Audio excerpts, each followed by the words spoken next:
Hello, guys. Welcome back to Girl Ghetto Podcast. This is your host, Tracey Clark.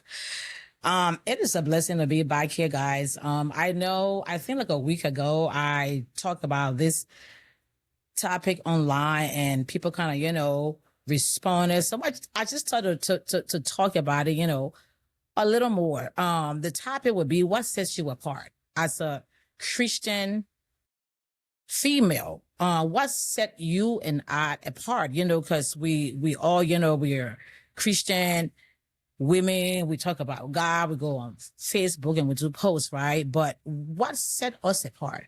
So I was reading and I came across First Timothy chapter 2, verse 9, where it talks about it says, likewise, also that the women should adorn themselves in a respectable apparel with modesty and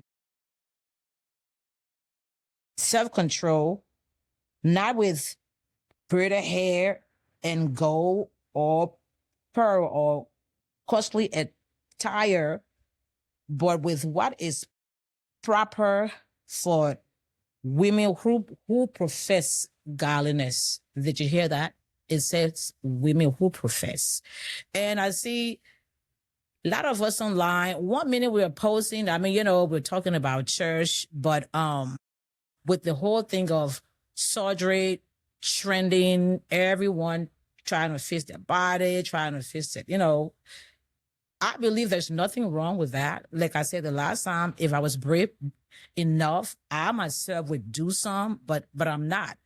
There's nothing wrong with fixing your body. There is nothing wrong with that. I believe it is okay if that is something that you would do to boost your self-confidence. It is your money. There's nothing wrong with that. But the issue with it is this, though, guys. For those of us who profess, and it says here, okay, women who profess godliness, for those of us in the church, Christian women, what set us apart?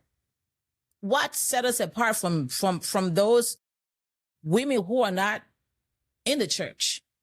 I see everyone. I see women who have teenage daughters, teenage son, and when you try to speak up, people say, "Oh, you are being judgmental. You are talking about people. You think you're all of that." But then again, let's go back here to the Bible. There is a standard that is required of us Christian women. It says those of us who profess godliness. If we profess to be Christian women, it is required of us to dress up well. We have to be modest. Wearing a tank top, showing your belly, showing your tummy ring. How does that set us apart?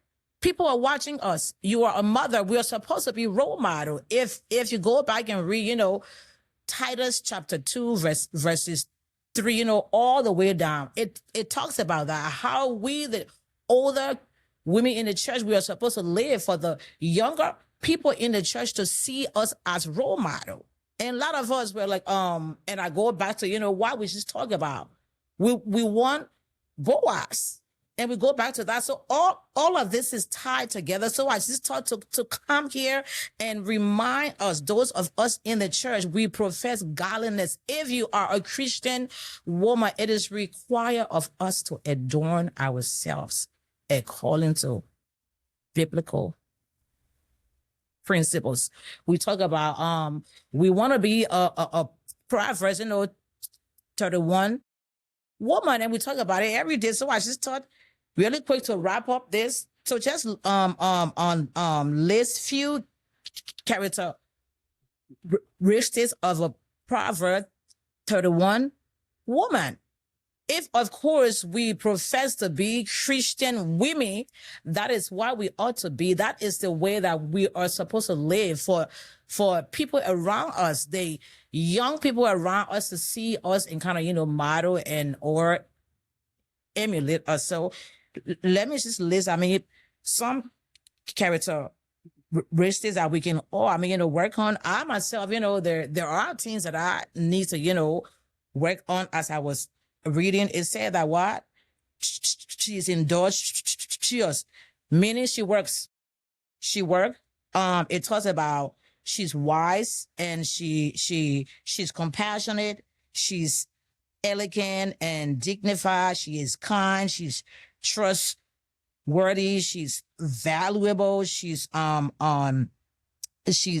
fruitful, and the list goes on. And I just wonder, challenge all of us, those of us in the church who profess to be Christian with me. I want to talk to all of us. There is nothing wrong with fixing your body. It is okay to do that if that will make you to build, your confidence or your esteem. There is nothing wrong with that, but we ought to remember that we are role models to our sons and daughters because they're watching us. So to wrap up, why are we trying to look good? We trying to fix everything else. Remember, our life ought to reflect what we profess. I will see you guys. Thank you for watching.